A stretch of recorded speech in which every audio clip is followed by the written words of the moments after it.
नमस्कार दोस्तों, मैं खुशी।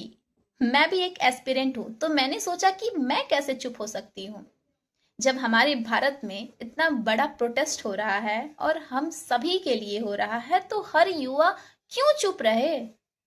क्यों चुप रहे? इस गवर्नमेंट को देख रहे हैं आप? ये गवर्नमेंट हमारे युवाओं को कहती है कि युवा देश का भविष्य है, और इन युवाओं की दर्द को ये नहीं समझ पा रही है। इतना कॉमन बना दिया है पेपर लीक होना कि क्या कहा जाए। और आज जब युवा प्रोटेस्ट कर रहे हैं, इतना सब होने के बाद भी गवर्नमेंट के कान में जू तक नहीं रेंग रहा है। कितनी अजीब बात है ना, कि ये देश हमारा है, हमने जिसको जिताकर कुर्सी पे बैठाया है, आज वो हमें ही आंखें दिखाने लगे हैं और कहते हैं कि युवा देश का भविष्य है। अरे भाई, जिस तरह से इतने सारे पेपर लीक हुए हैं और जिस तरह से युवा प्रोटेस्ट कर रहे हैं, कम से कम उनकी बातें तो सुन सकते थे आप।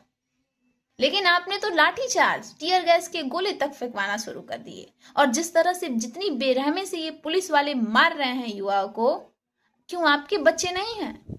लड़कियों को तक नहीं छोड़ रहे हैं यार ये, क्यों? तो दोस्तों, मैं यही कहूंगी ना कि अब न हमें धर्मेंद्र प्रधान का रेजिग्नेशन लेटर नहीं चाहिए, बल्कि पूरी सरकार का रेजिग्नेशन लेटर चाहिए। ठीक है ना? क्योंकि अब हमें ये बताना होगा कि हाँ, इस देश में डेमोक्रेसी है। क्योंकि जिस तरह से इस सरकार ने हमारे देश का पूरा जो ये वर्तमान भविष्य जो बदलने का प्रयास किया है ना, अब हमें अपने वोट की कीमत को दिखाना पड़ेगा इन्हें। ये जो लाठी पड़ी है ना युवाओं के ऊपर, अब हम इसका रिप्लाई अपने वोट से देंगे।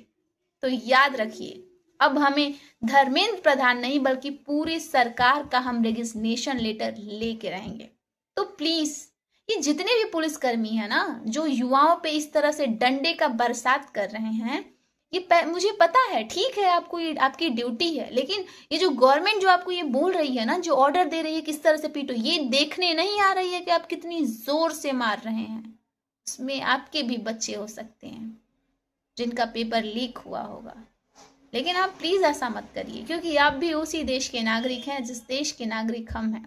बताइए, इस गवर्नमेंट ने ऐसा ला दिया है कि हमें अपने ही देश में, हमें अपने ही पीट रहे हैं, हमें अपने ही देश में अपनों से ही अपना हक मांगना पड़ रहा है। इस गवर्नमेंट ने ऐसा लाया है, तो अब परिवर्तन तो होगा। या तो सरकार बदलेगी और या तो युवा बदल जाएंगे। So thank you so much, and please हमें अपनी आवाज को नहीं दबने देना है।